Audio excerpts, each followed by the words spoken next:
E o marketing, galera? Falei de publicidade, falei de venda, de psicologia, falei de guru, falei de, porra, né? E o marketing nessa conta toda, né? Então, a gente já sabe, né? Você já sabe agora que o marketing não veio da publicidade e de vendas. A publicidade e vendas, naquela época, estava rolando daquele esquema. Então, a gente nasceu da economia, tá? E o primeiro curso de economia, que foi o desse fulano aqui, né, do Jones, lá na Universidade de Michigan, em 1902, que é quando nasceu o nosso marketing, como a academia de marketing entende que nasceu o pensamento de marketing. O que significa isso? Significa que esse curso desse camarada, que não tinha marketing no nome, mas tinha no conteúdo, tinha marketing, não, ainda era um verbo, né? Marketing é um verbo, né? To market, né? Então é um verbo. Então existia a palavra marketing, mas os estudiosos de marketing percebem que esse curso, claramente, o tal Jones, ele já tinha pensado o marketing como nós pensamos o marketing, em 1902, era um economista. Tá? Então, o que rolou, galera, nessa altura aí? Né? O nosso marketing não veio publicidade de vendas ou da prensa de Gutenberg. O nosso marketing foi o seguinte, tinha uma galera avançada, né? Porque a economia, como a gente conhece hoje, a economia liberal, como a gente conhece hoje, ela começou em 1776 com a Riqueza das Nações, do Adam Smith, 1776, britânico. Né? Aí saiu de mercantilismo e economia liberal. Então, nasceu. Então a economia estava bombando já, obviamente. Teve uma galera na economia, na área de economia, que os caras deviam trocar ideia entre si e falaram assim, cara, a gente só faz pensar em economia ligada à questão do país, políticas públicas, infraestrutura, crescimento econômico. Mas, porra, e esse pessoal, cara, que está crescendo aí, comerciante, aparecendo grande empresa, um monte de indústria com máquina, né? Uma galera consumindo, né? Milhões e milhões consumindo o tempo inteiro. Óbvio que aí a psicologia também já tinha ajudado, né? Perceber que a pessoa não consumia só coisa para sobreviver, né? Quando você compra, né? Você podia tomar água ou Coca-Cola. Então, isso não é para sobreviver. Então, tinha coisas aí interessantes. Então, teve uma galera de economia que começou a se interessar nesse processo de um produto agrícola, de uma maçã. Como é que essa maçã, o que acontecia com a maçã até ela ser comida lá pelo fulaninho? Ela era colhida lá na sei lá, Louisiana, né, nos campos lá escravos da Louisiana, e era, de alguma maneira, consumida lá por um fulano vendo jogo de futebol em Nova York. O que acontece nesse processo? Então, uma galera de economia começou a estudar isso. Como é que os produtos agrícolas, milho, gado, maçã, etc., tabaco, como é que esses produtos, eles saem lá da produção, da fazenda, são transportados, armazenados, comercializados no atacado, né, lá no grossista, e depois vendidos e consumidos, escolhidos e consumidos pelo consumidor. Foi do cacete essa luz que os caras tiveram, né? Foi fenomenal. E deve ter sido dificílimo.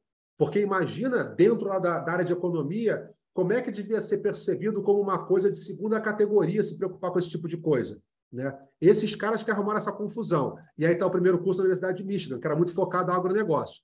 Né? Show. Aí depois, a palavra marketing, como a gente entende hoje, deve ter vindo só provavelmente lá com o Ralph Starr Butler, em 1911. Já vou contar essa história já. Só que olha só, os acadêmicos de marketing falam que o uso da palavra marketing no título de um livro mais antigo é esse aqui.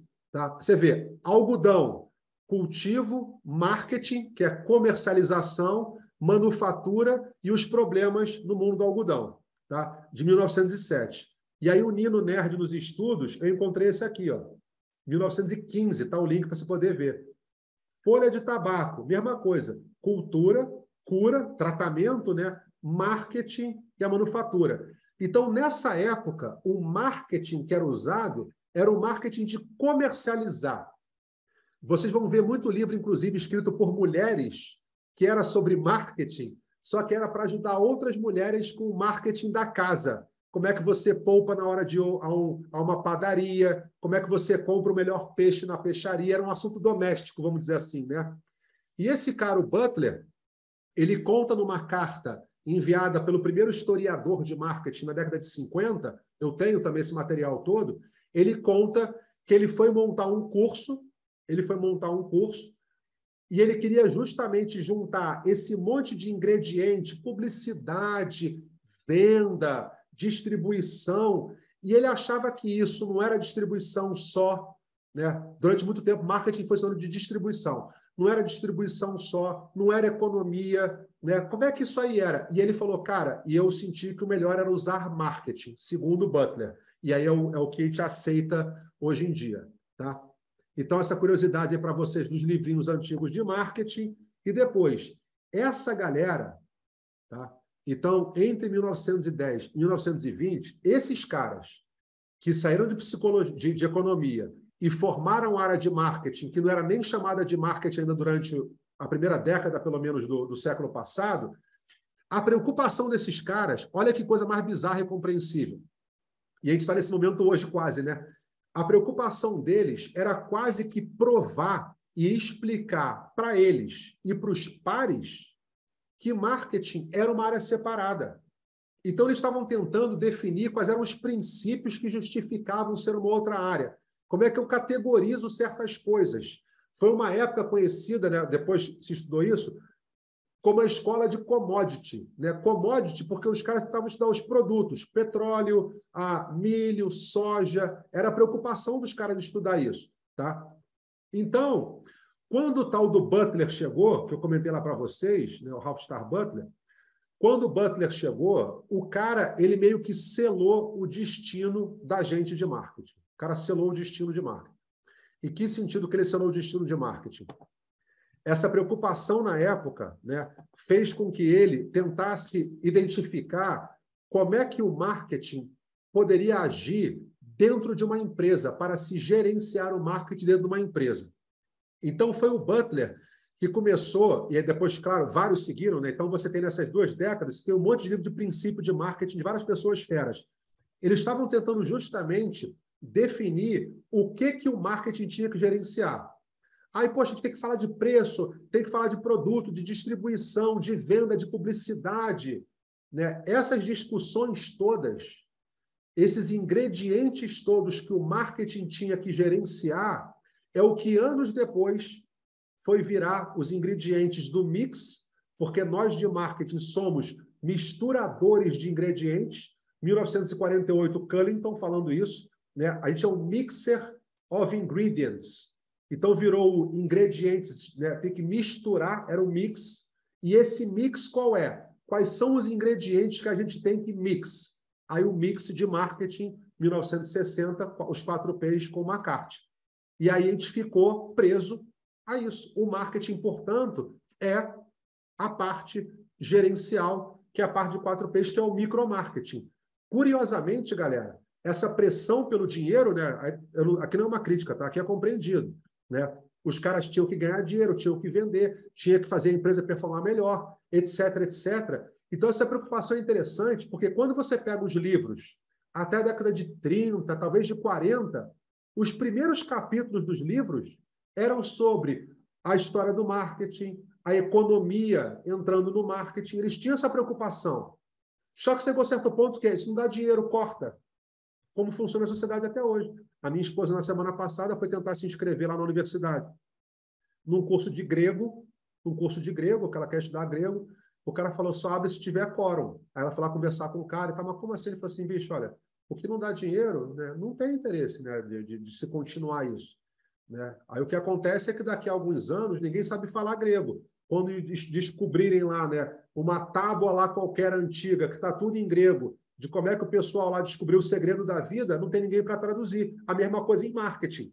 O que não dá dinheiro em marketing, só não estuda. Então, não estuda teoria, não estuda história do marketing, não estuda passado, fica só replicando coisa porque eu tenho que ganhar dinheiro amanhã. Né? Isso é ruim para a sociedade como um todo, obviamente. Então, ao longo do tempo, um interesse pelo marketing como um todo, pela influência do marketing na sociedade, né? Pelo impacto que a sociedade também tem ao moldar o marketing. Você vê a pandemia surgiu, o marketing teve que se reinventar, entre aspas. Então, fora também faz a gente mudar. Essas preocupações foram para o espaço. Tanto que hoje em dia, quando você fala lá para o cliente, vocês vão aprender isso no Pend, que ele tem que fazer o Pestel para poder estudar o impacto do macroambiente no meu trabalho de estratégia de marketing. Porra, cliente, eu tenho que estudar, cara, como é que está a política aqui no meu país para poder entender. Vai ter eleição no Brasil no próximo ano. Eu tenho que estudar como é que estão as questões legais, seca, né? Mudança climática, calor, Covid, outras doenças vão surgir por aí. Eu tenho que me preocupar como é que é a questão sociocultural. As pessoas hoje elas têm pouco span de atenção. Todo mundo compra coisas por status, né? Então isso é um grande peso. Eu tenho que entender as mudanças macroambientais. Foi descartado, o cliente não compra isso, ele acha que é perder tempo. Tá? E aí é óbvio que vocês vão perceber que isso é impactante negativamente para a gente poder trabalhar. Tá? Pronto. Então, o marketing, nesse momento, já existe, né? 1902. E aí, então, agora que surgiu o marketing lá, após 1902. Então, você tem lá, você continua com um caminho, né, separado. Você tem aqui, você continua lá, né? Nasceu lá o marketing, então você continua tendo dois caminhos em paralelo. Os práticos continuam lá com os manuais, como é que eu faço, cada um fala o que quer. Aí, quem é que sobrevive? Qual é o guru o guru que aparece hoje, que a gente segue, que vende curso por milhões, ele é o melhor? Não sei. Ele, de repente, é o cara que fala mais alto, é o cara que domina melhor o algoritmo, é quem tem mais dinheiro para poder fazer publicidade. O guru não te fala, mas quando ele diz que ele vendeu 1 milhão, ele gastou 300, 400, 500 mil em mídia. Esse é o mundo do prático. E o mundo da disciplina? Aí a gente lá de marketing, preocupado com os princípios, em formatar a área, com os aspectos gerenciais e submetido ao rigor científico, o que é ótimo, só que deixa mais lento, né? Deixa mais lento. Então, as teorias, os modelos, os frameworks, as formas de trabalho que sobrevivem na academia, elas comprovadamente são melhores. Aqui eu não sei. Aqui eu não sei. Até porque o próprio guru ele muda, né? E dois gurus igualmente ricos podem falar coisas diferentes. Então não dá para saber. Na academia, não. Porque aquilo tem anos para se pesquisar, nego bate, o cara não consegue publicar, ou então o cara publica e todo mundo quebra o pau nele. O Kotler teve esse problema já. O Kotler já teve mais de uma ocasião que ele veio lá com ideias do Kotler. O Kotler, bicho, porra, vai ganhar teu dinheiro, cara. Para de ficar falando merda aqui. Já teve isso com ele na academia. Tá? Então, essa divisão, ela começou a rolar. Num primeiro momento, né, essa barreira ela não era ainda assim tão grande, porque estudar marketing, dar aula de marketing, não dava dinheiro, né, como se hoje em dia desse, né, também não dá, não. Então, o que rolava? O Ralph Starr Butler, né, o Archie Shaw, que foi o cara que fez a primeira definição de marketing em 1912, o Weld, né, que foi também um cara importante lá de Harvard, o Copeland de Harvard, que montou o método de casos para Harvard, esses caras, eles eram dono de empresa ou trabalhavam em empresas, eram funcionários. Então, ele tentava pegar a teoria para aplicar na empresa, que é o que eu tento fazer também. Aí você vê, a ciência vai se desenvolvendo, o afastamento cresceu. Aí, hoje em dia, óbvio, né? Você procura por persona em base de dados acadêmica, não aparece resultado nenhum. E por que não aparece? Porque a academia ignora isso, não é importante, já superamos isso há anos. Há décadas já tem outra coisa para lidar com isso. Você vai procurar na academia, ninguém fala de customer success, sucesso do cliente, porque isso tem muitas décadas que o marketing também já está em outra fase, né? Então, quer dizer, a academia de marketing, por um lado, se afastou um pouco, mas os caras, eles estão tratando de coisas que o prático, ele às vezes demora muito a perceber.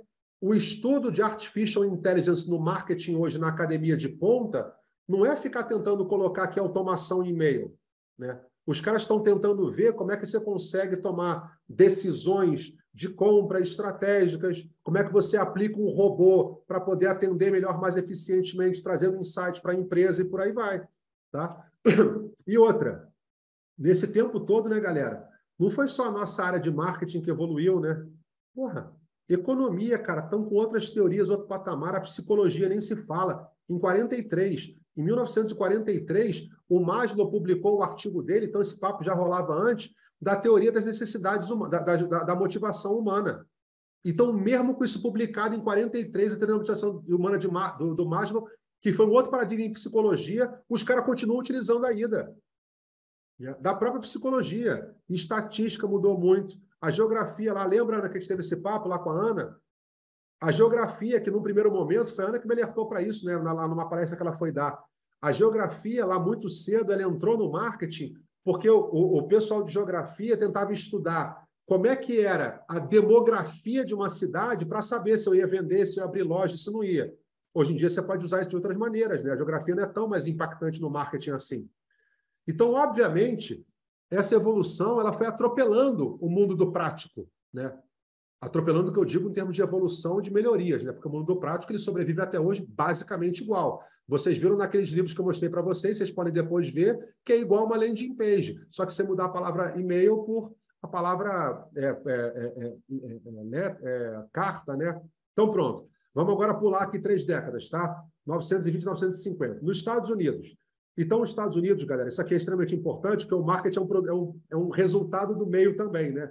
Então, olha, as guerras, o crash de 29, os caras terem tomado o petróleo de todo mundo, né? Então, a potência mundial que eles se tornaram, isso é óbvio que influenciou muito.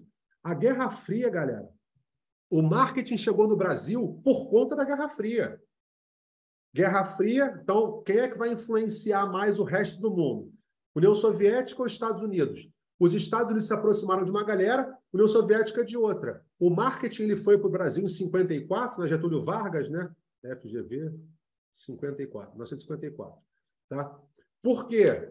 Foi um compromisso lá da Segunda Guerra entre os americanos e o governo militarizado do Brasil na altura de vem para cá, eu vou te ensinar a fazer o marketing que a gente faz, você volta para lá e repete. Os primeiros cursos de marketing no Brasil eram em inglês, com professores que tinham vindo da Universidade de Michigan e da Universidade de Harvard também. Né? E olha só o que começou também nos Estados Unidos. Ó. Olha lá. Self-made man, sonho americano. Sabe aquela coisa do winner? Né? Você não conseguiu porque você não lutou. Meritocracia. Né? Porra nenhuma. Né? Não, aqui nos Estados Unidos, qualquer um que lutar e batalhar consegue ser o próximo Donald Trump. Esse movimento nos Estados Unidos vai ter um impacto brutal para o marketing e para os gurus. Esses dois aqui, ó. Sonho americano, homem que fez por si só, etc, etc. Tá? Então, os práticos continuam naquela mesmice, fiz assim, deu certo. Tá? Esse tipo de conhecimento é mole, né? Por que cresceu muito? Porque qualquer pessoa consegue escrever um livro. Segue os meus passos, eu consigo escrever, porque foi o que fiz, e qualquer outra pessoa consegue ler e compreender aquilo. Né? Praticar e ter sucesso é outra coisa, né? Mas é muito bobo o tipo de conhecimento, porque até uma vantagem essa linguagem, ela demorou. Só o Drucker, na verdade, depois o Kotler em marketing, que vão conseguir colocar a linguagem acadêmica mais permeável no resto do mundo. Né? Marketing dos pequenos negócios, etc, etc. Do lado do marketing. Então, o lado do marketing, nessas 3 décadas, já começou a ter pesquisa de marketing, comportamento do consumidor. Em 53, vai nascer o marketing de serviços, mas já se falava de marketing de serviços antes. A gestão de marketing, obviamente, muito evoluída, e já se falava também há algumas décadas sobre o planejamento de marketing. E aí já rola, claramente, a crise de identidade de marketing, que até hoje funciona. Como o marketing já nasceu da economia, super massacrado pela psicologia da parte prática, se juntou com geografia, com estatística, com sociologia, etc., quando chega nos anos 50, o marketing tem um baita de um problema que, inclusive, é escrito por vários acadêmicos falando, cara, a gente está com um problema aqui no nosso marketing. O que é o marketing? O que é marketing e o que é psicologia? Onde que a gente traça, né? Marketing é isso, economia é aquilo. Como é que a gente faz isso? Hoje em dia, galera, a gente não entende, por exemplo, a gente não aprende na faculdade ou nenhum livro de marketing, a gente aprende, por exemplo, a teoria econômica de oferta e demanda, da procura e da oferta. A gente não aprende essa teoria econômica, que é a base de marketing. Né?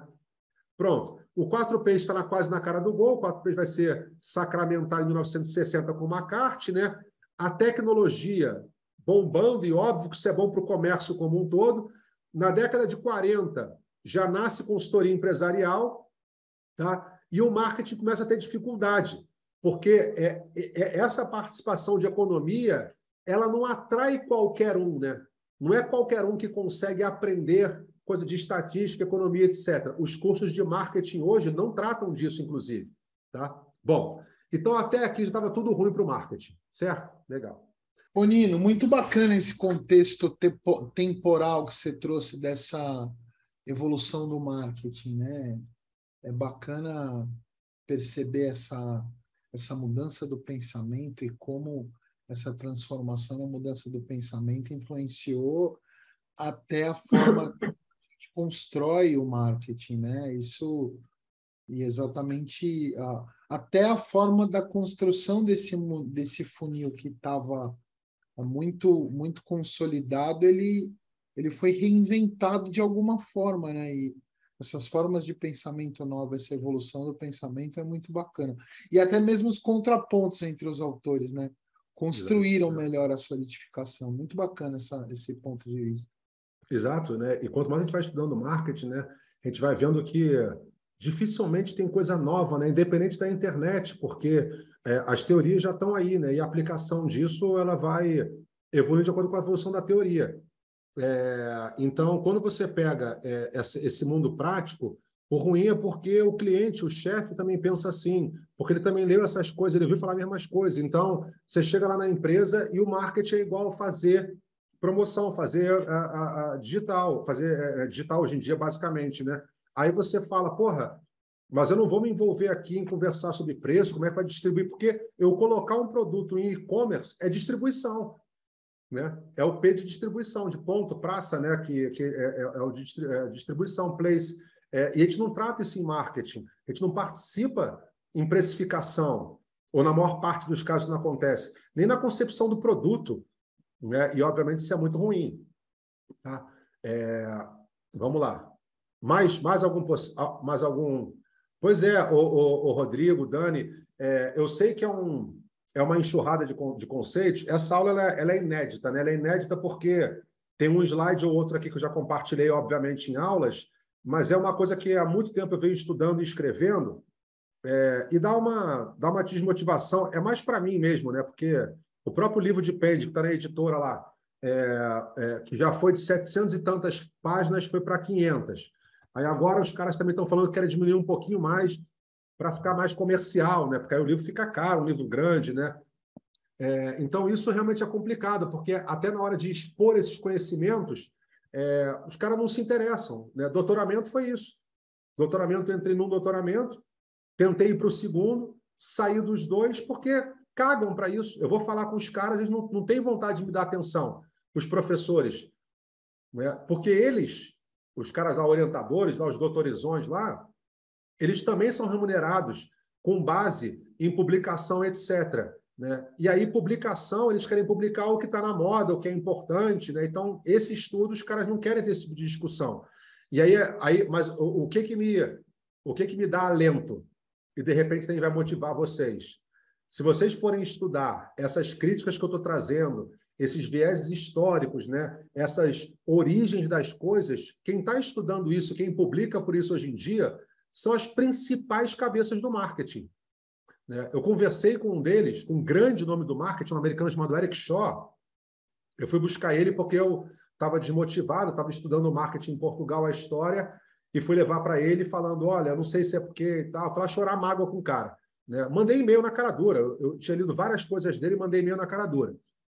O cara me respondeu, alucinado, falando que primeiro que ele queria publicar comigo. Nino, escreve, eu mexo no inglês, complemento ali e te publica. Então o cara já me chamou para publicar o troço. Um artigo. E além disso ele me explicou, ele falou assim, Nino, esse troço não dá dinheiro. Né? Então, as pessoas que hoje se dedicam a isso são pessoas que não precisam do dinheiro. Aí você vai realmente ver os grandes pensadores de marketing da atualidade, que estão inclusive estudando no lado profissional, né, essa parte de robô, de automação no marketing, super de ponta, esses caras são os mesmos que escrevem essas críticas, etc. Porque o cara lá tem tempo, gosta disso. Então, a discussão sobre o marketing e os problemas, ela é muito alto nível, porque são as pessoas top que estão discutindo isso. E eu posso passar para vocês, obviamente, o que vocês quiserem depois para poder estudar sobre isso. Valeu, valeu, Dario. Agora vai ficar mais tangível para vocês, galera. Vamos embora aqui, né? Porque agora a gente vai trazer uma coisa mais próxima, né? Então, vamos dar aqui salto. Ó. Já foi para 60, só para vocês entenderem. Nessa década, galera, está lá o Drucker, né, que é de gestão. Né? Gestão. O Drucker, ele, primeiro guru, certamente, depois posso mandar. Eu tenho, por acaso, tem um autor brasileiro, está em português, um camarada. Não, Diana, aí é até sacanagem, né? Mais que a faculdade, certamente, porque você pode perguntar para qualquer professor de marketing, ele desconhece perto de 100% do que está aqui. Professor de marketing, particularmente essas origens e tal. Né? Eu, inclusive, tenho problemas homéricos com isso. Né? O aluno vai na minha aula e fala para o cara que persona não existe. Aí ele reclama com o coordenador falando, olha, eu no curso inteiro estudo sobre persona. Chega o cara e fala que não existe. Aí eu tomo esporro, né? E continuo falando, né? Até me tirarem. Bom, o Drucker, que é um guruzão, típico guru atual, daqueles que fala mentira, que exagera e tal, ele falava lorota pra cacete, né? Ele conseguiu ter um mérito que foi levar essas discussões da academia, né, para o mundo prático. Ele, inclusive, não foi um cara com muita penetração prática. Tá? Ele teve lá um sucesso prático, sucesso acadêmico, desculpa, na década de 50 e 60, quando ele migrou para poder dar palestras e consultorias e virar guru, ele não mais tinha espaço na academia. E ficou milionário, obviamente, né, tem lá seus méritos. Depois o Kotler, né? O Kotler também, lá no lado guru, né, ele tinha lá, é um economista também do MIT, né, Harvard, né, de Harvard não, o Kotler, ele tem tanto mestrado quanto doutoramento no MIT, ele teve uma certa fama, depois eu explico um pouco de algumas coisas que ele fez e tal, se der tempo, e ele, na década de 60, publicou o Administração de Marketing. Esse livro, Administração de Marketing, foi um golaço, porque ele conseguiu colocar de maneira didática um marketing legal, né? Um marketing bem correto. E o mundo inteiro adotou, inclusive pela influência americana. Então, entubou, né, o mundo isso. Tanto que se você pegar um cara que estudou marketing no Japão, no Brasil, no Chile, no México, em Portugal ou na França, todos estudaram o Kotler na faculdade, independente da época, tá? Então, lá os EUA exportaram isso aqui para todo mundo. No Brasil, como eu falei, foi uma parceria do governo americano com o governo brasileiro.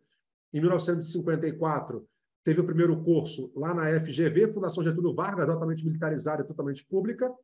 Na Europa, para vários países, e em Portugal também teve essa influência, embora em Portugal, nessa época, havia a ditadura salazarista. Então, foi só na década de 70, né, que você começou a ter mais multinacional, grandes empresas entrando, agência de publicidade, e aí a coisa cresceu um pouco, e ainda assim foi só em 84 que foi ter curso de marketing em Portugal. Tá? Na década de 60 teve muita coisa importante para o marketing. Esse aqui vocês vão ter tudo quanto é artigo para poder ler. Tá? Então o Kotler publicou Ampliando o Conceito de Marketing, brutalmente importante, em 69, junto com o professor dele, ele como o segundo autor. Então, você vê que ele ainda não era o Kotler ainda, né? Então, em 69, ele fala o seguinte, ó, galera, até agora, então fique esperto, ó, durante 70 anos de marketing, ele fala, olha, a preocupação da gente tem sido marketing numa empresa para vender alguma coisa e ter um lucro em troca. Essa relação, essa transação comercial, esse é o marketing. A maior parte de nós, inclusive eu, Kotler e o Levy, somos economistas, então compreensível. Mas eu, Kotler, acho que o marketing vai além disso. Aí ele remete aos processos de troca lá milenares e fala, qualquer troca é marketing. Então, se eu tenho uma instituição militar que tem que ter pessoas se alistando lá no exército, isso é marketing. Eu quero algo, pessoas se alistando, né? Então eu vou ter que me comunicar, vou ter que vender essa ideia, por exemplo, para o cara se alistar. Se eu sou um político e quero voto, se eu sou um pastor, um padre, um rabino, que chama o líder muçulmano da religião islâmica, acho que é Oman, não vou saber agora. Se eu tenho lá, eu tenho que ter fiéis. Então isso tudo é marketing. E ele criou um grande bafafá. E aí, o marketing que vocês hoje conhecem, do marketing político, marketing de terceiro setor, marketing do setor público, tudo isso é por conta lá do Kotler de 69. Tá? Então, golaço. depois os 4Ps, como eu já havia falado, teve aqui o Bartels, que publicou a primeira história organizada de marketing em 62. Década de 70 e 80, aí a área de gestão virou zona. Aí na área de gestão, aí era só guru. O Tom Peters e o Peter Senge, né, que tem livro que vocês conhecem, então o Peter Senge tem aquele livro que é A Quinta Disciplina. Né, disciplina. O Tom Peters tem um livro muito famoso para a área de marketing, que é o Em Busca da Excelência, In Search of Excellence. Eu tenho até, por acaso, uma edição portuguesa aí, tá? De 85, 84, 1984, eu acho, o Em Busca da Excelência. Então, a área de gestão, né, business, bombou de guru, que era pegar coisas complicadas, aplicar em empresa, e aí dar nome, pensar em modelo e tal. Então, esses caras, eles foram muito prejudiciais para a evolução desse mundo, porque eles deram mais peso para os gurus práticos, tá? Embora, claro, tenha alguns méritos nesse meio termo. Os avanços da tecnologia.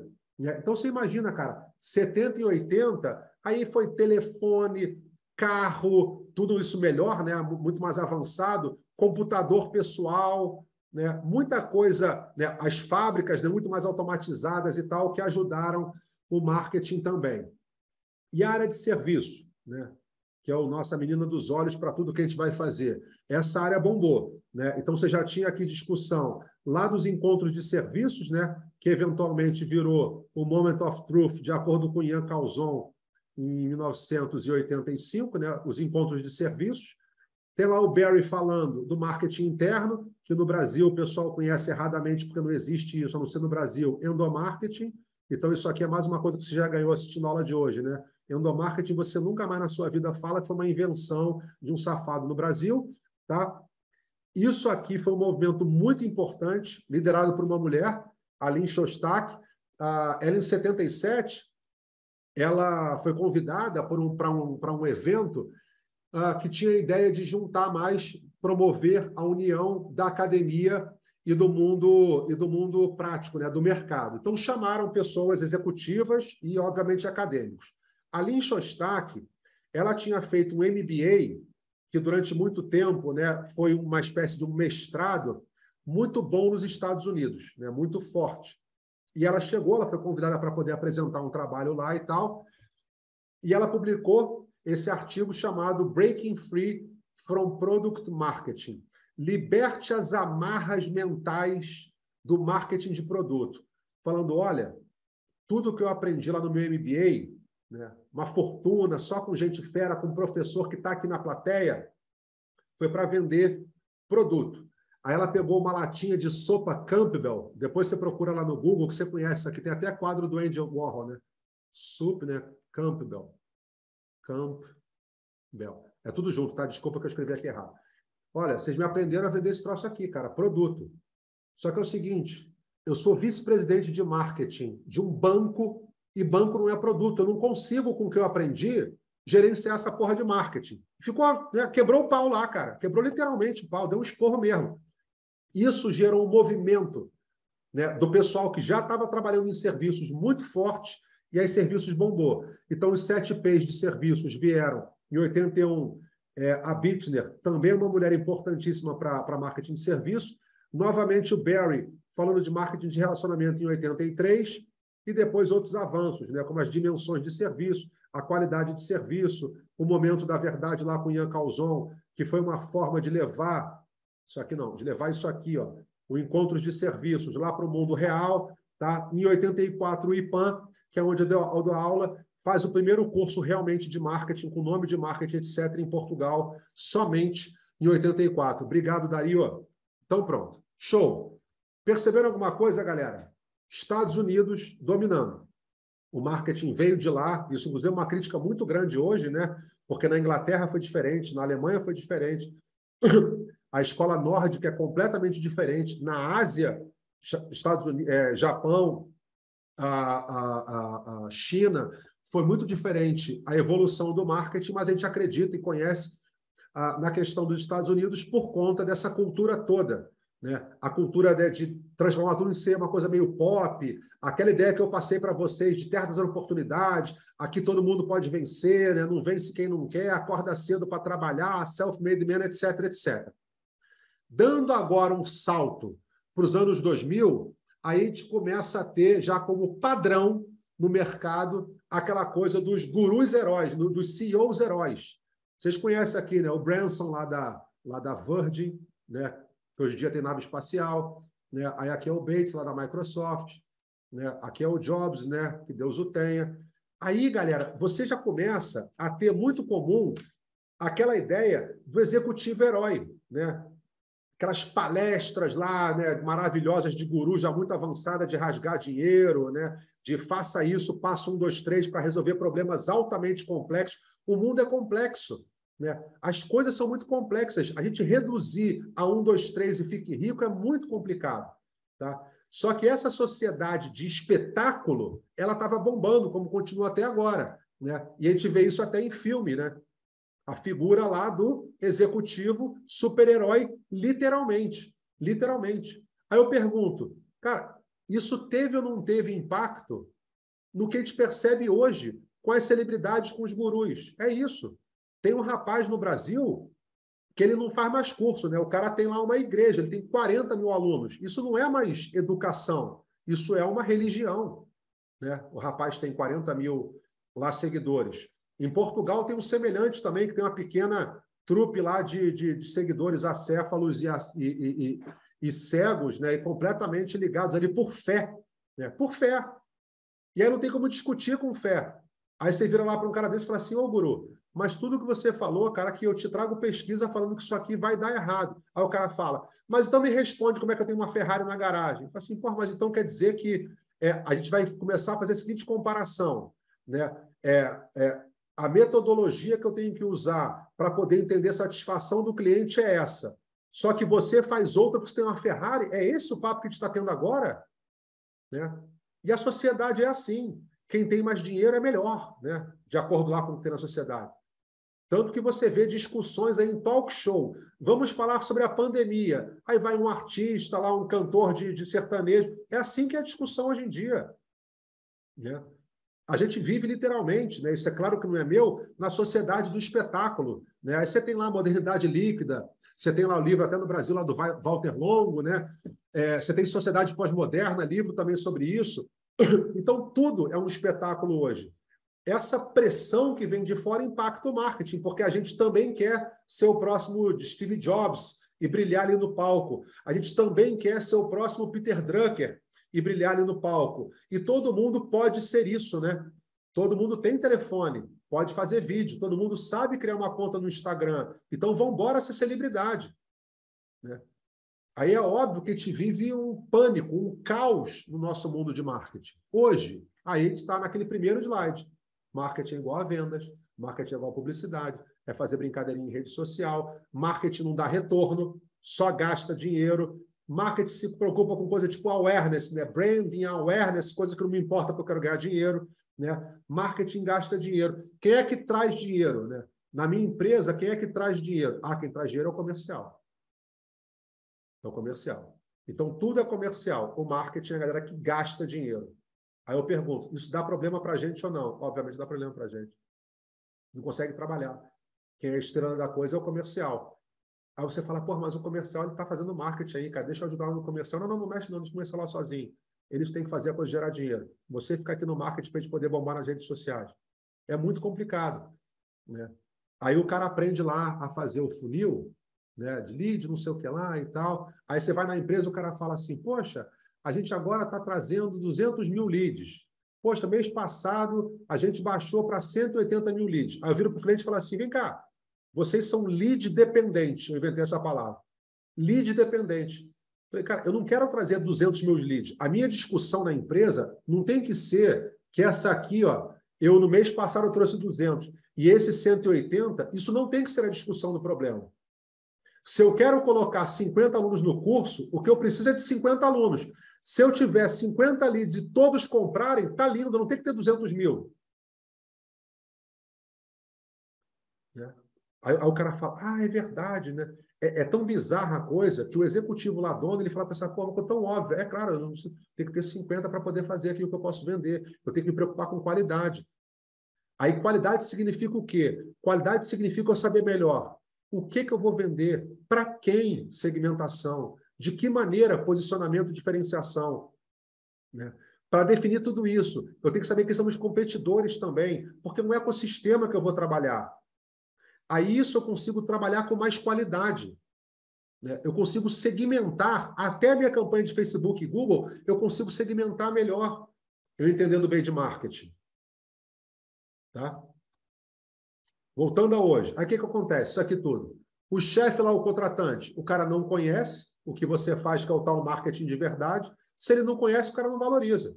Né? O mercado de marketing lá, você lá metido no meio. Né? O pessoal de fora no mercado como sendo todo mundo mais do mesmo.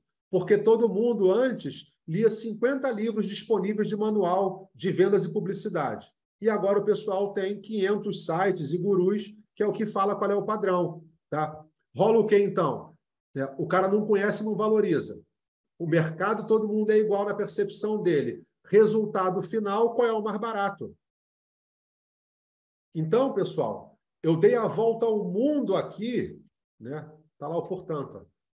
Eu dei a volta ao mundo, né? E aí o comercial ele é mais importante do que o marketing, e mostrei para vocês como é que nasceu esse panorama desse slide. Por que marketing é igual a vendas? Por que pior ainda, marketing é igual a publicidade? Porque no meu departamento de marketing, a única coisa que a gente faz é se preocupar com like, né? Com curtir lá nos seguidores, não sei aonde.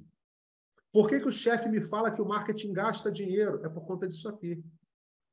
E, né, isso aqui eu joguei para lá e foi para outra tela, a setinha aqui. Nosso problema é esse hoje. Né? E o resultado é, o importante é o comercial, porque eles trazem dinheiro para vender a marca. E aí piora tudo, né? Porque aí rola o seguinte, o comercial ele vira e fala assim, comercial, por que você não me bateu meta? Porque o marketing não me mandou lead qualificado. Quem é que já ouviu esse troço aqui? Levanta a mão. É isso. O dia a dia de vocês é isso. É o comercial dizendo que não bateu meta, não vende mais. A culpa é do marketing porque ele tenta trazer lead. Na nossa fase lead dependente. E aí você vai ganhar como essa guerra? A culpa sempre vai ser nossa, eternamente. Se você não reverter esse quadro e quebrar esse tipo de pensamento, faz que nem a Daenerys Targaryen lá, né? Eu vou quebrar a roda, eu não vou ser mais uma na roda, eu vou quebrar essa roda, né? E aí espanta o cara, né? Quando você vai lá e fala, não, eu vou quebrar essa roda, não tem nada de dependência, não. Tá? Então, o que a gente tem que fazer aqui? Ó? A gente tem que falar a mesma língua, né? Os conceitos não podem querer dizer coisas diferentes. Eu não posso fazer que nem um guru que é reinventar roda toda hora. Né? Vocês conhecem essa história lá do Customer Success, né? Conhecem? Sucesso do cliente. Eu já tive aluno que teve cargo de gerente de sucesso do cliente. Alguém já se preocupou para ver de onde que vem o sucesso do cliente? Eu não estou de sacanagem. Você vai procurar, terminou a aula, você procura essa coisa. Sucesso do cliente foi um ex-lutador de MMA. Ex-lutador de MMA, que nem foi bom no esporte. Esse cara, em certa altura, talvez lá com tanto soco na cabeça, ele teve uma ideia que é o seguinte: marketing deveria... Não, marketing não falou mais, não. Ele falou, a empresa toda deveria ter uma filosofia de trabalho. Essa filosofia é que o cliente é o centro. Então, todo mundo deveria trabalhar para o sucesso do cliente. Ele não tem culpa de pensar assim, porque ele é um frustrado que não ganhou lá as lutas, está tomando porrada na cabeça, né? Não estudou, mas não tem culpa. Aí ele fez um livro. O culpado é o pessoal de marketing, particularmente das agências que adoram fazer se multiplicar, que pegou esse conhecimento e, caraca, que coisa nova! O cliente é o centro e todo mundo tem que trabalhar de fora. Tá de sacanagem, né, bicho? Você tem frase de um engenheiro, em 1920, Percival White. O cara era engenheiro em 1920. Só para vocês entenderem o que significa isso, os engenheiros nessa época dominavam o mundo mais do que hoje. Né? Hoje o cara já é quase Deus. Né? Nessa época ele era Deus, literalmente. Então os engenheiros dominavam. Os engenheiros estavam cagando para o cliente, porque eles tinham que produzir com custo reduzido para poder lucrar mais. Tempos modernos do Chaplin, Ford, Taylor, Fayol, qualquer coisa vocês vão poder ver isso. Administração científica, lá com Taylor, com Fayol. Tá? Vai dar tudo isso. Essa era a preocupação. Mesmo assim, esse engenheiro Percival White ele falou que a empresa inteira deveria ser centrada no cliente, e todo mundo deveria trabalhar em prol do cliente. Né? Obviamente, ele foi descoberto décadas depois por pessoas de marketing. Né? Na época, ele deve ter sido crucificado, talvez, ou então queimado em praça pública. Tá? A gente tem que conhecer as raízes, pessoal. Porque se você conhecer as raízes, você não gasta dinheiro e tempo com guru. Né? Você não maltrata o teu cliente ou o teu chefe. Né? As bases, né? Lembra lá do filósofo austríaco, Arnold Schwarzenegger. Né? Arnold, como é que você faz para continuar sendo forte e ganhar Mr. Olímpio? Eu volto para o básico. Então, a gente tem que entender lá o básico para poder trabalhar e crescer de maneira sustentável. E outra, acima de tudo, você consegue enxergar as coisas, pessoal, de maneira mais holística, ligar os pontos. Foi aquela coisa de bugar que o aluno falou. Né? De você entender como é que elas se conectam, né? Porque tudo é marketing. Só que se eu só conheço isso aqui de marketing muito mal, eu não consigo conectar a nada. Tá? Diga aí, Mariana. Estamos já fechando, viu, galera? Agradeço aí a raça de vocês e ficar um pouquinho mais. Estamos fechando. Fala, Mariana. Beleza. A sua crítica, então, a essa filosofia de sucesso do cliente é que é um pouco míope, é isso? Não, não. É que isso já existe no marketing há talvez um século ou um pouquinho menos. E a ideia de que todo mundo na empresa tem que ser part-time marketer, ou seja, tem que trabalhar como se fosse alguém de marketing com foco no cliente e também departamento financeiro, seja lá o que você fizer. Todo mundo tem esse part-time marketing. Essa frase, inclusive, ela foi na década de 80 que ela foi feita. Então, o marketing não se preocupa com o sucesso do cliente, porque isso, quem estuda marketing, trabalha com marketing de verdade, já sabe isso há muitas décadas, antes do pai desse rapaz estar vivo, talvez, ter nascido. E colocar em prática é muito difícil isso, é muito difícil. Tá? Vamos lá. Te garanto, olha só, galera, olha que promessa forte, tá? Marketing é igual a promessas, né? Aí foi a Bittner. It's all about promises. Eu posso passar esse artigo, quem me lembrar lá no... Quando eu falar que eu posso passar, que eu dou para quem quiser, eu te envio, alguém tem que me pedir, me lembrar lá no WhatsApp, tá? Senão eu esqueço no minuto seguinte. Tá? Marketing é sobre promessa. Então, aqui eu faço uma promessa. Eu garanto que se você fizer o curso e estudar, você vai sentir isso. Se quando terminar o curso, você tiver estudado, você falar assim, Nino, eu não senti aquele frissonzinho que você colocou lá no teu slide. Você me fala que a gente vai conversar. Ó, você vai sentir. Cara, o cliente, o cara que te contrata, ele percebe isso na tua forma de conversar, de pensar. Né? Passa a ver quase que uma deferência. O cliente me chama de professor, né? O cara ouve o que você está falando, ele coloca em prática. Aqui não é vice, não, tá? Aqui é você. Né? Você tem mais segurança de praticar o que você faz. Segurança é muito importante, porque segurança é uma dimensão que vai... O cara que compra o seu serviço, por exemplo, ao fazer um PEND, tem 5 dimensões de serviço. Ele vai avaliar entre as dimensões a segurança, ou seja, o quanto que você demonstra segurança, que você sabe o que você está falando, está praticando, está propondo. Você não quer comprar, né? Pô, Nino, você está falando aqui que você vai mudar o marketing e tal, mas você já fez isso, você sabe o que é, o cara não fica com segurança. Então, você tem mais segurança e passa também para ele. Você é mais eficiente, né? Tem coisa que você fala, não vou nem perder tempo com isso, isso aqui está resolvido já, cara. Isso aqui já sabe que não vai dar certo. Né? Não adianta eu montar aqui uma newsletter falando para você melhorar a sua saúde mental, querendo vender um curso, se você, cara, é um adolescente de 15, 16 anos, você não está preocupado com isso. Né? Você quer outras coisas. Tá? E aí, entre tantas outras coisas que a gente pode pensar, né, você tem retorno claramente, né, dinheiro, reputação e tal. Aí vira muito aluno, né, para mim, ou então gente nas redes sociais, falando da importância de você ganhar autoridade. Ganhar autoridade é uma coisa muito importante aí que os gurus colocam sistematicamente. Né? Eu só não vi alguém falando exatamente como é que é para ganhar autoridade, porque da maneira que eu vejo é uma coisa que é muito suor para ganhar autoridade. Né? Ou eu tenho dinheiro ou sorte para ganhar autoridade falando fake marketing, aparecendo lá que nem um pavão, aí isso também ajuda, né? Porque aí tem uma massa de leigos que fala, porra, se o Nino publica vídeo e ele mostra lá na casa dele que ele tem um jardim maravilhoso, ele deve ser rico, então deve ser muito bom, né? Então, isso pode acontecer, aí você tem que ter dinheiro e sorte para poder fazer isso, ou então você conquista aquele troço, que é como eu espero conquistar com vocês. Eu espero que quando vocês forem fazendo o curso, vocês falem assim, cara, isso aqui é muito diferente, bicho, sabe? Isso aqui eu aprendi realmente de uma outra forma, tá? Que nem um pavão, exatamente isso, Mariana. Né? Na prática, galera, na prática, o pende que a gente vai falar tanto ao longo do curso, tá? O nosso pende, ele não nasce como pende lá na cabeça do fulano, quando ele percebe aquela frustração que eu falei para vocês, aquele desequilíbrio. Ele não nasce dessa maneira.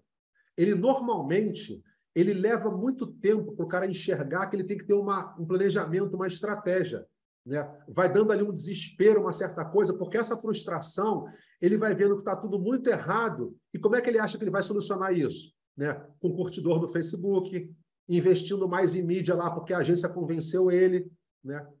Ele demora a perceber, e às vezes você tem que ir lá e conversar com ele, ele demora a entender que existe um encadeamento de coisas para eu poder saber se eu tenho que usar o TikTok, como eu vou investir em mídia, quando que eu tenho que mandar essa newsletter. As coisas têm respostas, né, mais prováveis de dar resultado positivo. Né? Quando você vai por esse lado, você começa, galera, a investigar.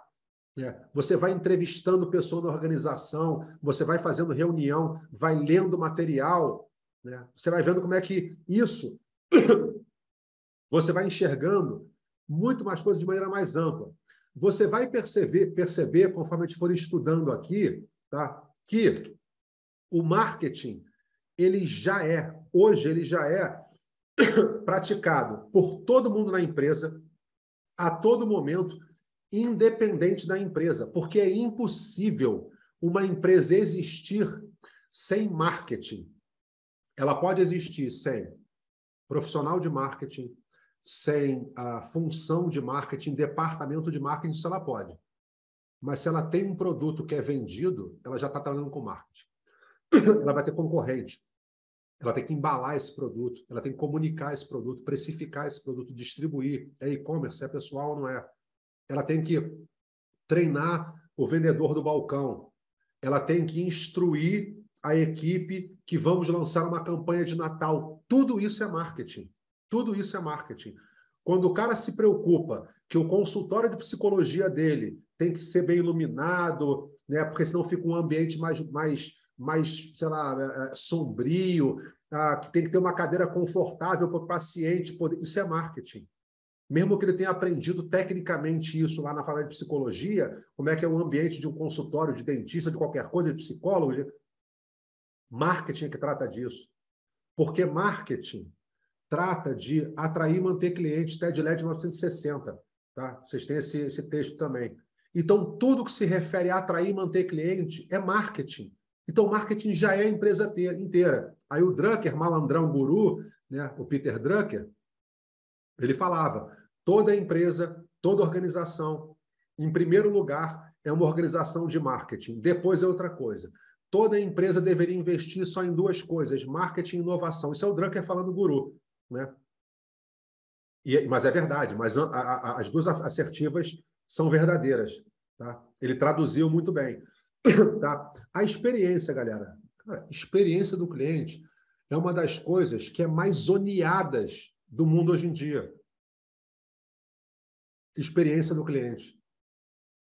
Você não tem como saber a experiência do cliente se você não souber o que é o encontro de serviços, né? Que é a hora da verdade.